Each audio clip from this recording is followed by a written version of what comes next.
Good morning વિદ્યાર્થી મિત્રો. વાણિજ્ય પત્રવ્યવહાર અને સેક્રેટરીયલ પ્રેક્ટિસની અંદર આપણે જોઈ રહ્યા હતા પ્રકરણ નંબર 5 એટલે કે નિયમન પત્ર. અને આજના આ વિડીયોમાં આપણે જોશું નિયમન પત્ર અંગે કંપની ધારાની જે કાનૂની જોગવાઈઓ છે તે કઈ કઈ છે. કાનૂની જોગવાઈઓ ઉપર જઈએ તે પહેલાં એક ખ્યાલને સ્પષ્ટ કરીએ કે આર્ટિકલ્સથી એટલે કે નિયમન પત્રથી કંપનીના આંતરિક વહીવટના નિયમો નક્કી થાય છે. નિયમન પત્રની જોગવાઈઓ કંપની ધારો અને આવેદનપત્રની જોગવાઈઓની વિરુદ્ધમાં ક્યારેય પણ કદી પણ ન હોઈ શકે. એટલે કે આવેદનપત્રની જોગવાઈઓ નિયમન પત્રને બંધન કરતા છે. કંપની સાથે કામ પાર પાડનાર દરેક વ્યક્તિને નિયમન પત્રની જોગવાઈઓની જાણ હોવાનું અનુમાન કરવામાં આવે છે. મેમોરેન્ડમ એ કંપનીનો પાયાનો દસ્તાવેજ છે. જ્યારે નિયમન પત્ર આવેદનપત્રની મર્યાદામાં રહીને આંતરિક વહીવટ ચલાવવાના નિયમો નક્કી કરે છે. રોજબરોજના વહીવટમાં નિયમન પત્ર ઉપયોગી બને.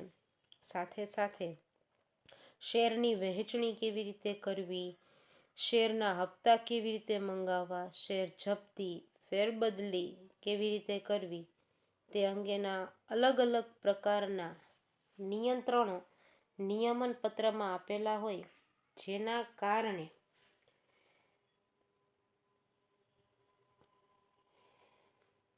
કારણે સેક્રેટરીને કોઈ પણ જાતના નિર્ણયો લેવામાં મુશ્કેલી ઊભી થતી નથી.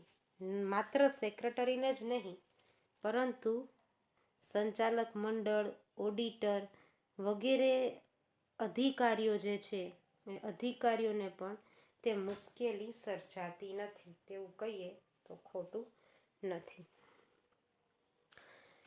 નિયમન પત્ર અંગે કંપની ધારાની કાનૂની જોગવાઈઓ એટલે કે ખાસ કરીને કે કંપની ધારાની જે જુદી જુદી કોલમ છે તે કોલમમાં અથવા તો કલમમાં નિયમન પત્રની મહત્વની જોગવાઈઓ દર્શાવવામાં આવી છે.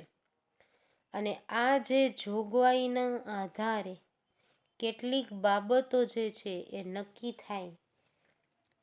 આ 10 બાબતો વિશે ચર્ચા આપણે હવે કરવા જઈ રહ્યા છીએ. જેમ કે આવેદનપત્રમાં સહી કરનાર દરેક વ્યક્તિએ નિયમન પત્રમાં સહી કરવી પડે જ છે. જેટલા લોકોએ આવેદનપત્રમાં સિગ્નેચર કરી છે તે દરેકે દરેક વ્યક્તિ નિયમન પત્રમાં પણ સહી કરશે. આવેદનપત્રમાં સહી કરનાર વ્યક્તિ બાય ડિફોલ્ટ ઓટોમેટિક રીતે એ કંપનીના સભ્ય બની જતા હોય છે. સહી કરનાર જે વ્યક્તિઓ છે તે વ્યક્તિઓએ એટલે કે સહી કરનારે સરનામું, ધંધો અને જરૂરી વિગતો જણાવવી પડે છે. એટલે સહી કરનાર જે વ્યક્તિ છે એ દરેકે દરેક વ્યક્તિએ પોતાનું એડ્રેસ, નામઠામ સરનામું પ્લસ ધંધો અને એની ઉપરાંત જેટલી વિગતો જે જરૂરી વિગતો છે તે પણ દર્શાવવી જરૂરી બને છે. સહી ઓછામાં ઓછા એક સાક્ષીની સામે કરવાની રહે છે. જ્યારે નિયમન પત્રમાં સિગ્નેચર થાય ત્યારે ઓછામાં ઓછો એક સાક્ષી ત્યાં હાજર હોવો જરૂરી છે. નેક્સ્ટ, નમૂનામાં આપેલ નિયમન પત્રમાં સમાવેલ તમામ નિયમો જે છે તે નિયમો કે પછી કોઈ અન્ય નિયમનો કંપની તે બાબતમાં સ્વીકાર કરી શકે છે. નિયમન પત્રનું નમૂના પત્ર પણ અવેલેબલ છે, બરાબર છે, કંપની ધારામાં. તો તે નમૂના પત્રને ધ્યાનમાં રાખીને પણ આપણે નિયમો નું ઘડતર આપણે એટલે કે કંપની તે ઘડતર કરી શકે છે. કંપની જે છે એ નિયમન પત્રમાં તેની જોગવાઈઓનું પાલન કરવા માટે બંધાયેલી છે અને કંપની સભ્યો તરફથી પોતાની જવાબદારીમાંથી છટકી શકે નહીં. જે સભ્યો તરફે કંપનીની જે જવાબદારી છે તે જવાબદારી દરેકે દરેક કંપનીએ નિભાવવી પડે છે, જે સભ્યો પ્રત્યેની જે જવાબદારી છે તે, અને તેમાંથી તે ક્યારેય પણ છટકી ન શકે. આવેદનપત્રની જોગવાઈ વિરુદ્ધ નિયમનપત્રમાં કોઈ કલમ પણ રાખી ના શકાય, કારણ કે નિયમનપત્ર જે છે એ આવેદનપત્રને પૂરેપૂરી રીતે ફોલો કરે છે. માટે આવેદનપત્રની જોગવાઈ વિરુદ્ધની કોઈ પણ જાતની કલમ નિયમનપત્રમાં રાખી ના શકાય. ખાનગી કંપનીએ તેના નિયમનપત્રમાં નીચેની 3 બાબતો એટલે કે 3 વિશેષતાઓ જે છે એ 3 વિશેષતાઓ દર્શાવવી પડે છે. નંબર 1, કંપનીની સભ્ય સંખ્યા ઓછામાં ઓછી 2 અને વધુમાં વધુ 200 હશે. ખાનગી કંપની હોય તેમાં સભ્ય સંખ્યા ઓછામાં ઓછી 2 હોય. જો જાહેર કંપની હોય તો તેમાં સભ્ય સંખ્યા ઓછામાં ઓછી 7 હોય. તો ખાનગી કંપનીમાં સભ્ય સંખ્યા 2 થી 200ની હોય, ઓછામાં ઓછી 2, વધુમાં વધુ 200. નંબર 2 કે શેરની ફેરબદલી પર નિયંત્રણ મૂકવામાં આવશે. ખાનગી કંપની ક્યારેય શેર બહાર ના પાડી શકે, એટલે એની ફેરબદલી એટલે કે એનું ખરીદ વેચાણ શક્ય નથી. માટે શેરની ફેરબદલી પર પણ નિયંત્રણ મૂકવામાં આવે છે. 3, કે કંપની પોતાના શેર ખરીદવા અંગે જાહેર જનતાને આમંત્રણ ન આપી શકે. પોતાના જે શેર છે એ ખરીદવા માટે પણ તે પબ્લિકને આમંત્રણ આપી શકે નહીં. નેક્સ્ટ કે છે કે કંપની સાથે સંબંધ ધરાવનાર વ્યક્તિને નિયમનપત્રની જાણ છે તેમ કાયદા પ્રમાણે માની લેવામાં આવે છે.